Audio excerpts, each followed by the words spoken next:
बसंतपुर गांव में हरिया अपनी पत्नी कमला और बेटे बुद्धू के साथ रहता था। बुद्धू एकदम मूर्ख और आलसी था। दिन भर घर की चौखट पर लेटा रहता, रोटियां तोड़ता और मक्खियों से बातें करता। उसकी माँ बाप उसकी हरकतों से तंग आ चुके थे। ये बुद्धू सारा दिन क्या करता है? कुछ काम धाम नहीं करता, बस खाता है, सोता है और घर में बैठकर रोटियां तोड़ता रहता है। गांव वाले कहते हैं, तेरा बेटा तो गधे से भी गया गुजरा है। अरे कमला, क्या करूं? इसे कुछ कमाने धमाने को कहता हूं, पर ये सुनता ही नहीं। कहता है काम करने से थकान होती है। इसके पास दिमाग नाम की चीज ही नहीं है। 25 साल का हो गया है ये निकम्मा। न कुछ करता है, न घर से बाहर निकलता है। दिन भर बस पड़ा रहता है जैसे कोई भूत हो। एक काम करो, इसकी शादी करवा दो। अरे शादी? ये अभी से बीवी को परेशान करेगा। अरे कोई चालाक और पढ़ी लिखी लड़की ढूंढो, क्या पता बीवी के आने से इसका भाग्य खुल जाए। ये तो मूर्खों का मूर्ख है, अपने आप तो कुछ करेगा नहीं। सही कह रही हो कमला। अगर इसकी बीवी समझदार हुई तो शायद इसकी जिंदगी पटरी पर आ जाए, वरना ये ऐसा ही पड़ा रहेगा और कोई इसे ठग लेगा। हाँ, जल्दी से कोई अच्छी लड़की देखो जो इसे हड़काए भी और रास्ते पर भी लाए। ठीक है, मैं ढूंढता हूँ। कोई ऐसी लड़की लाऊंगा जो इसे सीधा कर दे। कुछ दिनों की भागदौड़ के बाद हरिया ने बुद्धू की शादी सुशीला से करवा दी। सुशीला अपने साथ थोड़ा दहेज लाई थी और थोड़े से पैसे। शुरुआत में उसी से घर का गुजारा चलता रहा, लेकिन कुछ ही महीनों में सारा सामान खत्म हो गया और घर फिर से खाली हो गया। बाबूजी, मैंने आज तक आपके सामने मुंह नहीं खोला। आप घर के बड़े हैं, आपकी इज्जत करती हूँ, लेकिन अब मजबूरी हो गई है। ये घर नहीं चल रहा है। अरे बहू, क्या बात है? इतना परेशान क्यों हो? बाबूजी, घर में कुछ भी नहीं बचा। न अनाज है, न पैसा। ये बुद्धू सारा दिन सोता रहता है, कुछ करता धरता नहीं। मेरे साथ शादी करवा दी और मेरी जिंदगी खराब हो गई। अरे वो तेरा पति है, उसके बारे में ऐसा कैसे बोल सकती हो? पत्नी को तो हमेशा पति की इज्जत करनी चाहिए। इज्जत? उसमें कोई बात हो तो करूँ। जो आदमी अपने परिवार का पेट न पाल सके, उसकी इज्जत कौन करेगा? गांव की गाय भी इससे बेहतर है, कम से कम दूध तो देती है। हाय राम, ये क्या कह रही हो? सच कह रही हूँ। मैं सोचती थी कि घर की बात बाहर न जाए, लेकिन अब और नहीं देखा जाता। कब तक चुप रहूं? तो क्या करना चाहिए अब? कुछ तो करो। ये सारा दिन पड़ा रहता है, न काम करता है, न कमाई करता है। मेरी जिंदगी का क्या होगा? हरिया समझ गया कि अब बुद्धू को कुछ करना पड़ेगा। अगले दिन उसने बुद्धू को बुलाया और उसे समझाने की कोशिश की। बेटा सुन, अगर तू कुछ काम नहीं करेगा तो घर कैसे चलेगा? तेरी बीवी सारा दिन तेरी वजह से परेशान रहती है। बाबूजी, काम करने से क्या फायदा? थकान होती है। थकान?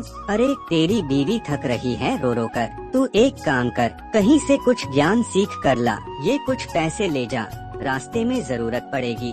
ज्ञान? वो क्या होता है बाबूजी? अरे वो ऐसी चीज है जो तेरे दिमाग को ठीक कर देगी। चल निकल जा अब। बुद्धू ने सिर हिलाया, जेब में पैसे डाले और ज्ञान की तलाश में निकल पड़ा।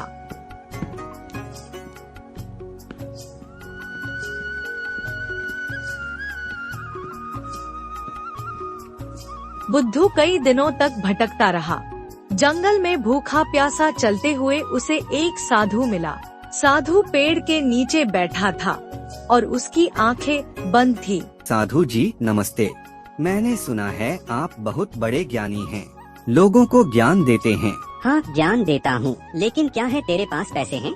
मतलब मुफ्त में कुछ नहीं मिलता। एक ज्ञान का एक पैसा।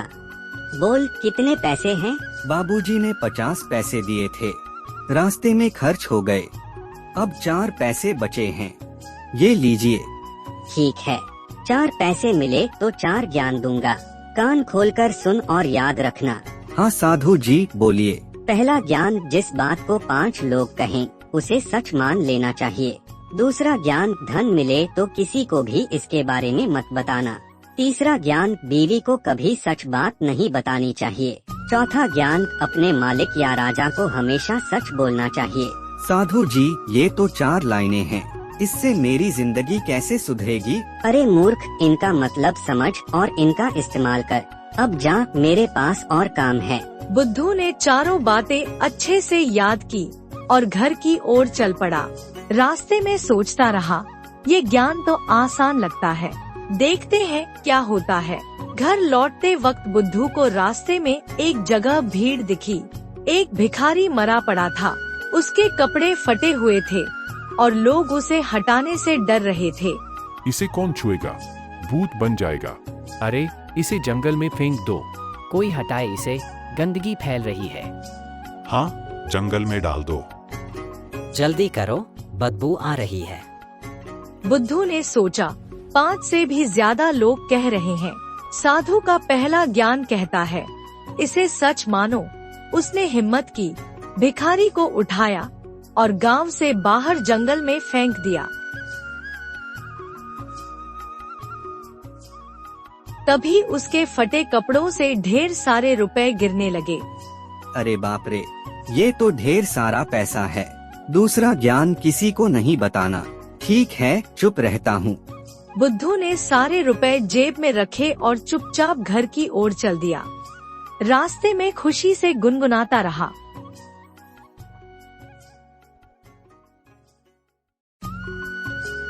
अरे बुद्धू, आ गए?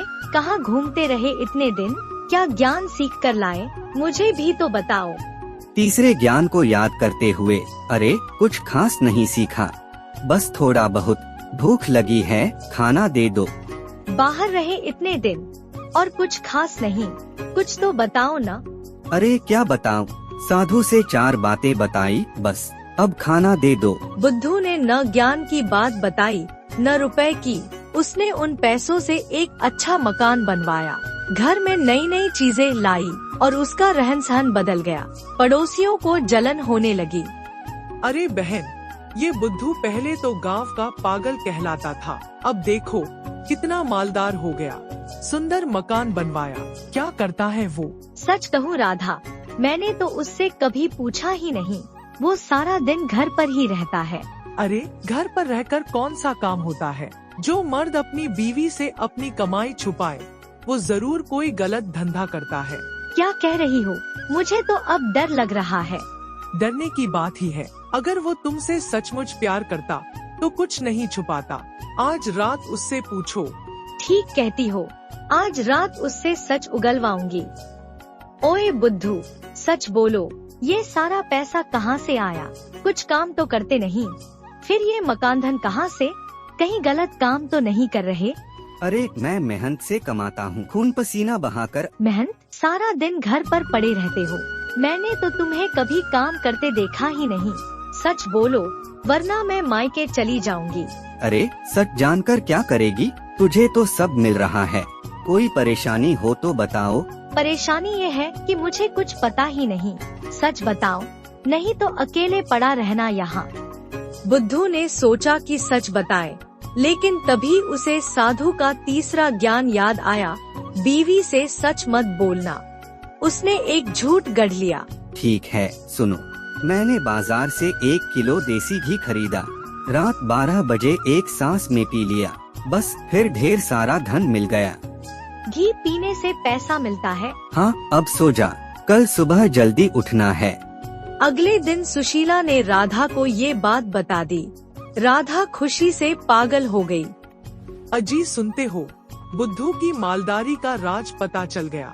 जल्दी बाजार जो 1 किलो देसी घी ले आओ, रात 12 बजे पीना है। अरे ये क्या बकवास है, घी पीने से पैसा आएगा? तुम चुप करो, मैंने बड़ी मुश्किल से सुशीला से ये बात निकलवाई है। जल्दी जाओ। कभी सुना नहीं ऐसा, सब मालदार क्यों नहीं बनते फिर? तुम बस ले आओ, दुनिया आगे बढ़ रही है, तुम यहाँ बहस कर रहे हो।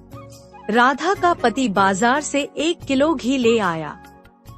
दोनों ने रात 12 बजने का इंतजार किया। जैसे ही घड़ी ने 12 बजाए, राधा ने अपने पति को घी पिला दिया। उफ, ये क्या गंदा स्वाद है, मेरा पेट फट रहा है।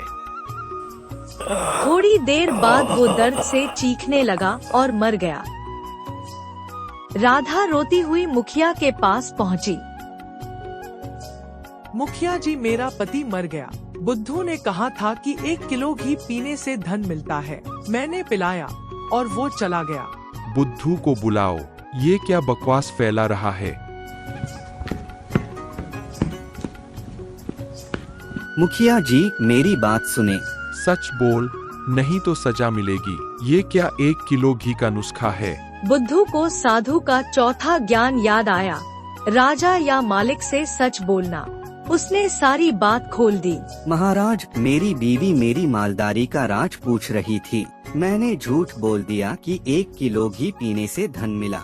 उसने राधा को बता दिया। मेरा कोई कसूर नहीं। अरे तू तो ईमानदार निकला। तेरी बीवी और राधा ने ये गड़बड़ की। जा, तुम्हें सच बोलने का इनाम दिया जाएगा। बुद्धू को ढेर सारा धन मिला। वो खुशी खुशी घर लौट गया और गांव में उसकी बातें होने लगी।